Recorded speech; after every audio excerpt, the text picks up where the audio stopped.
বাংলাদেশের রাজনীতিতে গত প্রায় ২০ মাসে যেন এক দশকের সমান পরিবর্তন এসেছে। হঠাৎ করে রাজনীতিতে আওয়ামী লীগের ফিরে আসা নিয়ে বেশ আলাপ আলোচনা হচ্ছে। ভারতের বিখ্যাত পত্রিকা আনন্দবাজার, সেখানে প্রবাসে থাকা বাংলাদেশের সাবেক প্রধানমন্ত্রী আওয়ামী লীগের সভানেত্রী শেখ হাসিনা একটি সাক্ষাৎকার দিয়েছেন ইন ডিটেইলস, এবং সেই সাক্ষাৎকারে তিনি যে সকল কথা বলেছেন, রাজনৈতিকভাবে তার কোনো কথা আপনি হয়তো তাচ্ছিল্য করতে পারেন, কিন্তু অস্বীকার করতে পারবেন না। এবং তিনি যে সকল কথাবার্তা বলেছেন সেই সকল কথা আপনি ছুঁড়ে ফেলে দিতে পারবেন না। বরং তার এই বক্তব্যের মধ্যে এবং এই সময়টিতে হঠাৎ করে আনন্দবাজার পত্রিকা সহ আরও দেশ বিদেশের বেশ কয়েকটি পত্রিকায় তিনি যে সাক্ষাৎকারগুলো দিচ্ছেন, সেই সাক্ষাৎকারের মাধ্যমে রাজনীতিতে আওয়ামী লীগের ফিরে আসা নিয়ে ব্যাপক আলাপ আলোচনা হচ্ছে। তিনি নিজে ফিরে আসতে চাচ্ছেন এবং তার যারা নেতাকর্মী দেশের বাইরে আছেন, অনেক শীর্ষ নেতা যাদের মধ্যে ইন্টারনালি টেলিগ্রামের মাধ্যমে বা অন্যান্য যে সকল গ্রুপ রয়েছে নিয়মিত রাজনৈতিক কর্মকাণ্ড পরিচালিত হয়। এটা গুপ্ত যুগের জামাতের যে অ্যাক্টিভিটিস ছিল, ঠিক অনেকটা সেই রকমভাবে তারা কিন্তু আলাপ আলোচনা করছেন।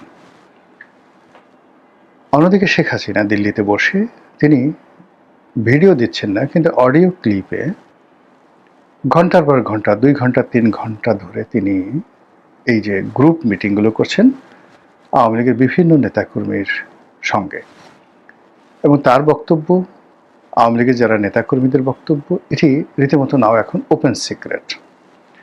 এবং অবাক করার বিষয় হলো যে শেখ হাসিনার সঙ্গে যারা বৈঠক করছেন, মিটিং করছেন, তাদের একটা বিরাট অংশ ভিডিওতে তাদের ফেস দেখাচ্ছেন এবং তারা বাংলাদেশে আছেন, যেটি সরকারের যে নিষিদ্ধ করা, আওয়ামী লীগকে নিষিদ্ধ করা এবং আওয়ামী লীগকে রাজনীতির বাইরে রাখা, এটার যে কৌশল, সেই কৌশলের জন্য রীতিমতো বুমেরাং এ গেল একটা। অন্যদিকে অত্যন্ত সুকৌশলে তারা সেই ৭৯ সনে ৮০ সনে শেখ হাসিনা ফিরে আসার ঠিক 1 বছর আগে যে তৎপরতাগুলো তারা চালিয়েছিল ১৯৮০ এবং ৭৯ সনে, আবার আমি বলছি জিয়াউর রহমানের জামানাতে, তারা বিভিন্ন সীমান্তে যে তৎপরতাগুলো চালিয়েছিল ওই সময়টাতে, যখন শেখ হাসিনা দিল্লিতে এবারের মতোই এক্সাইলে ছিলেন, তার প্রেক্ষিতে যে বাংলাদেশে একটা পরিস্থিতি তৈরি হয়, সেই পরিস্থিতি সরকারের জন্য আসলে একটা অস্বস্তিকর ছিল। এই জন্য সরকার আসলে প্রাণান্ত চেষ্টা করছিলেন আওয়ামী লীগকে রিভাইভ করার। আওয়ামী লীগ তো বাকশালের মাধ্যমে নিষিদ্ধ হয়ে গিয়েছিল, তো সেই আওয়ামী লীগকে আবার রিভাইভ করা এবং তাদেরকে রিফাইন্ড ফর্মে আনা। তো জিয়াউর রহমান সাহেব তার সর্বোচ্চ শক্তিমত্তা দিয়ে একটি রিফাইন্ড আওয়ামী লীগ করার জন্য নানাভাবে তিনি চেষ্টা করেছেন। ওই সময়টাতে প্রয়াত মিজানুর রহমান চৌধুরী, তারপর সেই টাঙ্গাইলের আব্দুল মান্নান, আব্দুর রাজ্জাক সাহেব, তোফায়েল সাহেব, ডক্টর কামাল হোসেন, এরপর যে নোয়াখালীর যে আব্দুল মালিক উকিল সাহেব, এরপর সেই প্রয়াত রাষ্ট্রপতি জিল্লুর রহমান সাহেব, মানে এই সকল বাঘা বাঘা নেতাদেরকে নিয়ে বিভিন্ন অ্যাঙ্গেলে সরকারি চেষ্টা করেছে আওয়ামী লীগকে দাঁড় করানোর জন্য। কেন?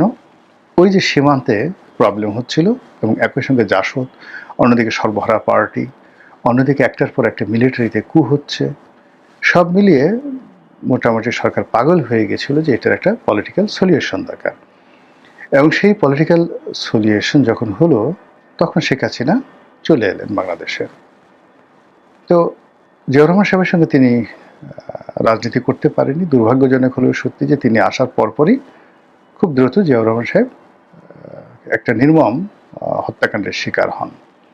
ফলে জিয়াউর রহমান সাহেবের যে আওয়ামী লীগকে কেন্দ্র করে একটা রাজনৈতিক মাস্টার প্ল্যান ছিল, সেই মাস্টার প্ল্যানটা আমরা আলোর মুখ দেখতে পারিনি। এরপর আর একটা সামরিক শাসন আসে, জিয়াউর রহমান সাহেবের পরিবর্তে এরশাদ আসেন, এবং আলটিমেটলি 3-4 বছর একটা খুব খারাপ অবস্থা চলে যায়।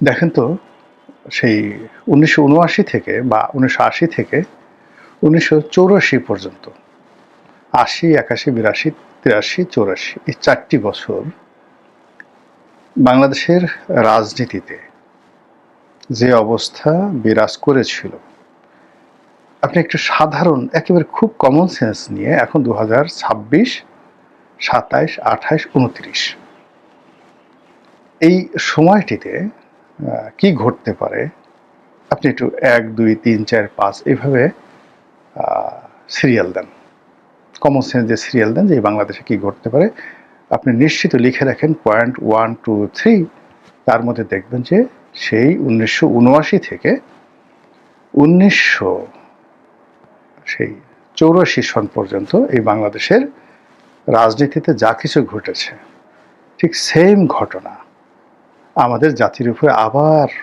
রাক্ষসের মতো এসে চেপে পড়ার মতো শো শো করে আওয়াজ করছে, ঠিক সেম ঘটনা। তো যেটা বলছিলাম যে সেই কারণে যে রাজনীতির যে একটা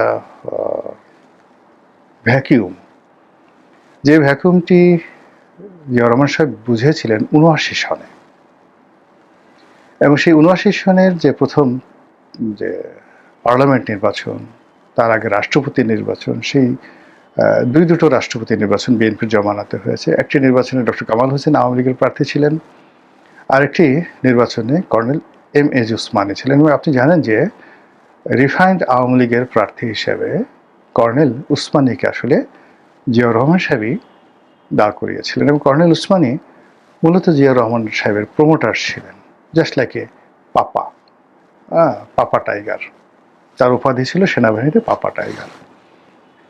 তো সেই সময়টা তো জিয়া রহমান সাহেব চেষ্টা করেছিলেন যে একটা পলিটিক্যাল সলিউশন হোক, কিন্তু সেই সলিউশনে কর্নেল উসমানীকে দিয়ে, ডক্টর কামালকে দিয়ে, তুফাইল সাহেবকে দিয়ে, আমর সাহেবকে দিয়ে, মানে যারা বাংলাদেশে ছিলেন, এটা হয়নি।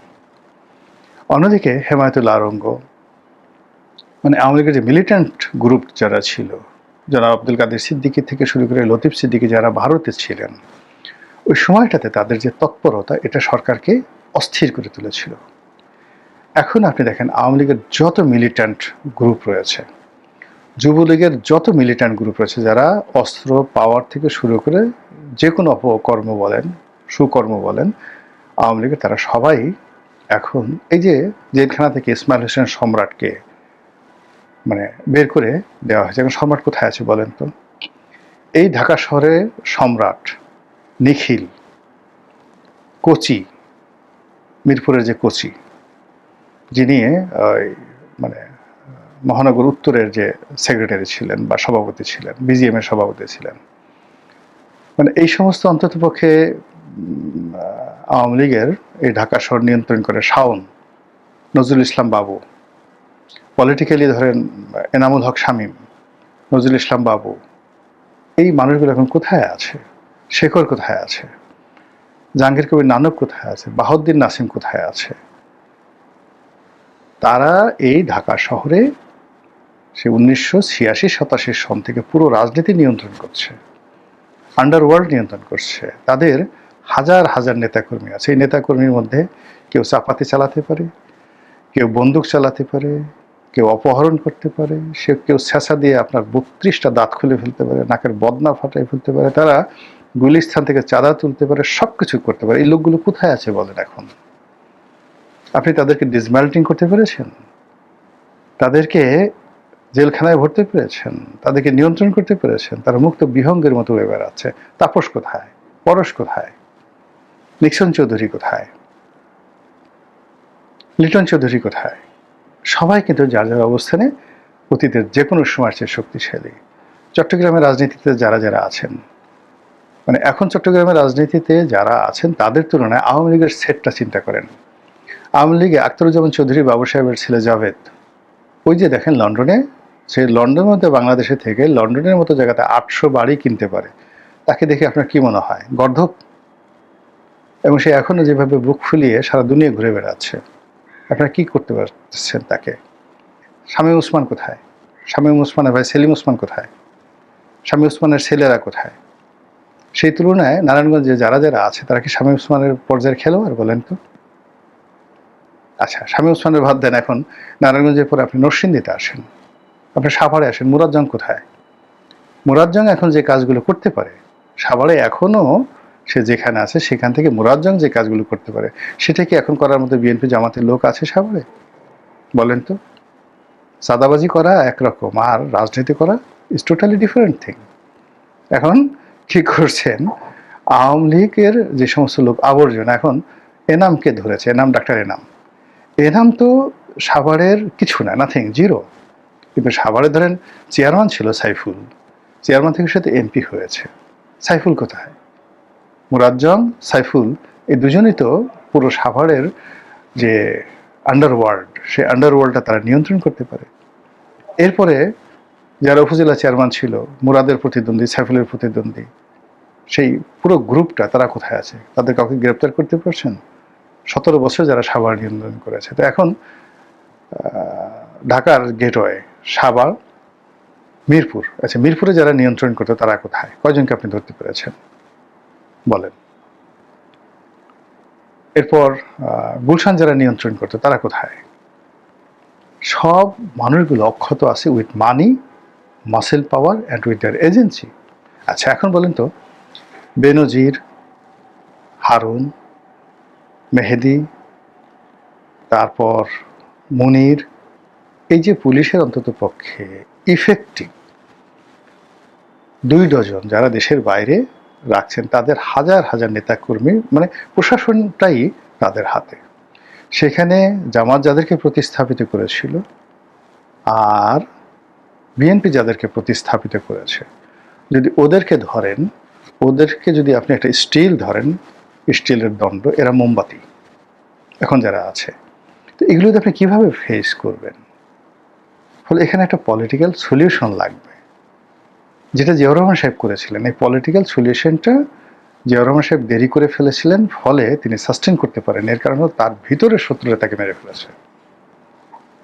এবং যদি মাঠে শেখ হাসিনা যদি ৭৯ সালে আসতেন, তিনি যদি জিয়াউর রহমানের অ্যাগেনস্টে দাঁড়াতেন এবং ফেল করতেন, জিয়াউর রহমানই পাশ করতেন, কিন্তু জিয়াউর রহমানের সেই হত্যাকাণ্ডটি ঘটতো না।